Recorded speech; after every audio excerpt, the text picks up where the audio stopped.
कहा जाता है इस हवेली पर 100 साल पुराना शाप है। जो भी रात में वहां गया वो कभी वापस नहीं लौटा।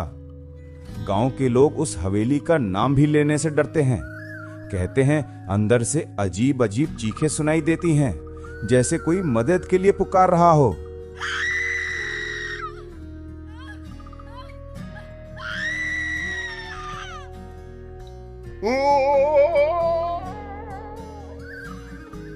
लेकिन दो दोस्त रवि और अर्जुन इस कहानी को बस एक मजाक समझते थे। उन्होंने हंसते हुए तय किया, चलो आज रात हवेली देखते हैं इन कहानियों में कितना सच है।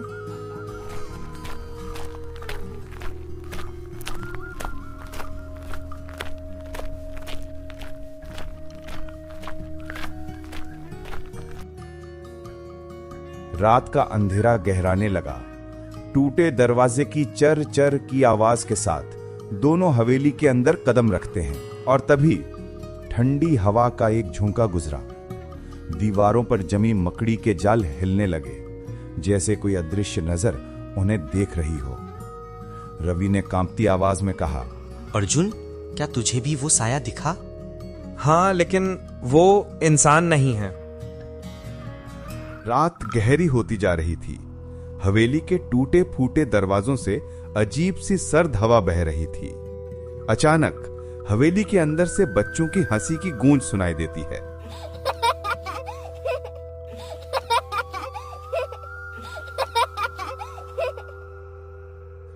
अर्जुन और उसका दोस्त एक दूसरे की ओर देखते हैं। अर्जुन डरते डरते आगे बढ़ता है और तभी पीछे से कोई उसके कंधे को कसकर पकड़ लेता है। वह तुरंत मुड़कर देखता है, लेकिन वहां कोई नहीं होता, सिर्फ टूटी दीवारों से गिरती धूल और अंधेरे में गहराती खामोशी।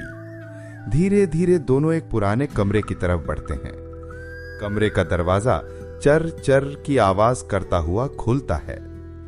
कमरे के भीतर दीवार पर कुछ लाल रंग में लिखा हुआ दिखाई देता है। वे पास जाते हैं और देखते हैं खून से लिखा हुआ नाम, सावित्री। दोनों के चेहरे पर सन्नाटा छा जाता है। तभी कमरे में काला अंधेरा छा जाता है। सिर्फ उनके डर से भरी सांसों की आवाज सुनाई देती है।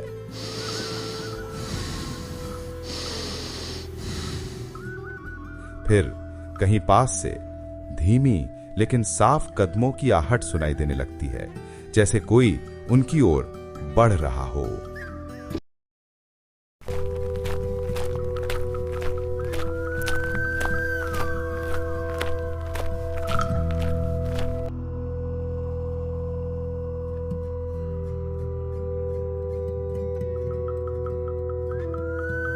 बहुत साल पहले इस हवेली में एक लड़की रहती थी।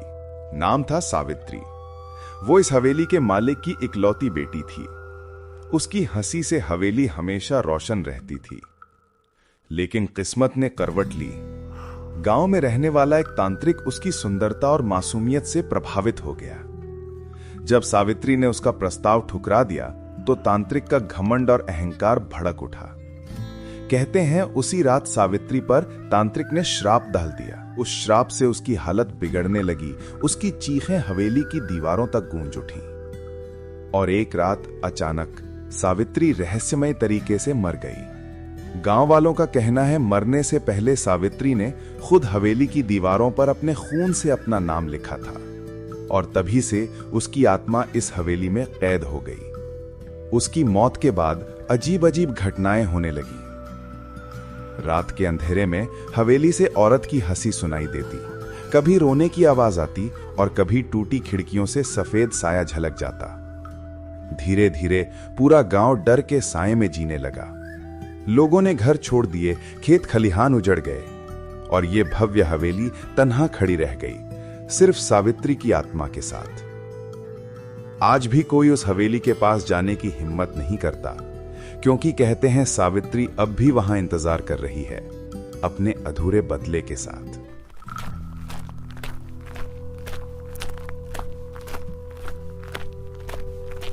रवि, देख, ये तांत्रिक की डायरी है। यहां लिखा है, सावित्री की आत्मा को मुक्त करने का एक ही तरीका है, तांत्रिक की अधूरी पूजा पूरी करना।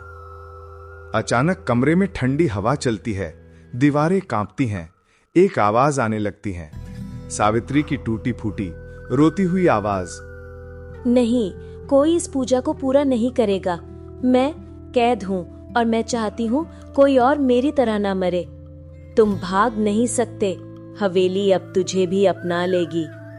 मुझे ये पूजा पूरी करनी ही होगी, वरना सावित्री की आत्मा कभी मुक्त नहीं होगी।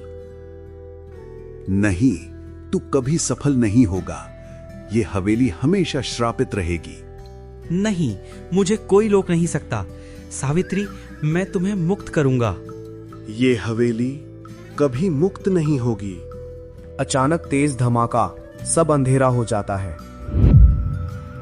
सुबह का समय, हवेली के बाहर दरवाजा खुला हुआ है, लेकिन अंदर कोई क्यों नहीं है? क्या सच में हवेली का शाप टूट गया, या फिर हवेली ने एक और शिकार ले लिया?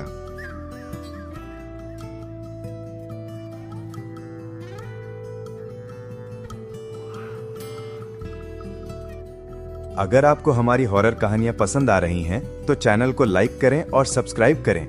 मिलते हैं अगली हॉरर कहानी में। कमेंट्स में जरूर बताइए कि आपको इस वीडियो में कौन सा हिस्सा सबसे अच्छा लगा।